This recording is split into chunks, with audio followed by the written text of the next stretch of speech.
आज कथा बा मृत्युर कष्ट किभली भावरे न आसीब। मृत्युर कष्ट माने होउछि गोटे प्रकार कष्ट थाए माने आमे तो देखिबा गोटे डेड बॉडी देखिबा बा आमे कोनोसी मृत्युर न्यूज सुनिबा भूकंप हेछि सेठी एटा हेछि सुनामी हेछि सेठी एक्सीडेंट हेछि सेटा एठी आमे से समय भय कर जाई थांती। भय करबा स्वाभाविक, केवल नागा साधु अघोरी माने भय करंतिनी। आमे साधारण मनीष आमे बहुत माया भितर अछंती, इल्यूजन भितर आमे अछंती, हमको एटा आसीबो स्वाभाविक कथा, इमोशन रहिछि आसीबो। आउ एक कष्ट हैला आमे तले हॉस्पिटल रे पड़ी थांती बा रोज सजार थांती, आमको शारीरिक पीड़ा होउथाय एवं आमे गोटे थांती आमे बंचिबानी कि आमको शारीरिक पीड़ा होउथाय एवं आम भितर भय थाय आमे बंचिबा नाही कि ए भली भाबरे आम भितर थाए माने भय थाए। आमे एई सप्ताह रे पूरा 8th हाउस विषय आमे आलोचना करिबा, बहुत किछि कथा जानिबा, कथा आलोचना करिबा, जानिबा बहुत कथा। किंतु आज प्रथम कहूछि कि माने डेथ विषय रे कि हमको केमती भाबरे से भयटा हेबो नाही। हाँ मृत्यु सत्य आसीबा, आछंती तो जीवा, तो एई मन भाव नै कि हम केमती आम भीतर केमती भय न आसीबो। भय आसले कोन हबो, मनटा कष्ट हबो ना। कोन करिवे आपण सेथि पई कला राशि कंचा क्षीर रे कला राशि रखिबे। कंचा क्षीर कला राशि रे स्फटिक शिवलिंग रे आपण कोन करिवे, आपणकर गोटे काच पात्र रे कंचा क्षीर एवं कला राशि रखिबे, रखी दीप लगाइबे, महामृत्युंजय मंत्र पाठ करिवे किंबा नमः शिवाय जप करिवे। कोनोसी दुईटी भितर किछि जिंस को आपण 108 थर जप करिवे। 108 थर जप कला परे जप सामना रे रहिबो कंचा क्षीर कला राशि, दीप राइट साइड लागिबो, आपण नै स्फटिक शिवलिंग रे एहाकू अर्पण करिवे। जदि स्फटिक शिवलिंग नाही एरो ऑप्शन कोन, जदि स्फटिक शिवलिंग नाही आपण को पाखे नाही बा नाही, जे मंदिर रे आपण जाउछंती, शिव मंदिर आपण जाउछंती, से शिव मंदिर रे एहाकू नै निजर नाम एवं गोत्र रे एहाकू अर्पण करिवे।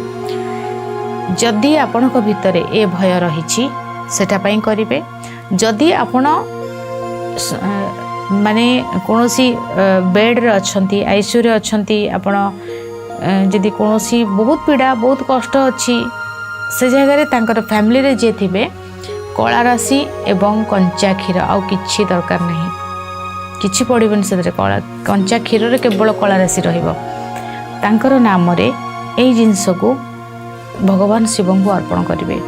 आ जदि ए उपाय को आपण कंटिन्यूअसली केबे केबे करूछंती, समय बाहर करी करूछंती, प्रत्येक सोमवार रे करूछंती, पूर्णिमा रे करूछंती, तेणु देखंतु भगवान शिव को एथिपाई भगवान शिव होउछंती ना सबु जिंस को उठेई दे पारिबे, खराब को भी भल रे परिणत कर दे पारिबे। जदि नटराज तांकर जो तांडव नटराज रो तांकर डाहाण पाद रे अपस्मार को से तो असुर को चाहिथिले तो मारि दे पारथांते ना, तो ज्ञान अज्ञान को दुनिया जानिबो केमती, सेथिपई तो तांकर डाहाण पाद रे से चापी देथिले, मारले कि मारलेनी।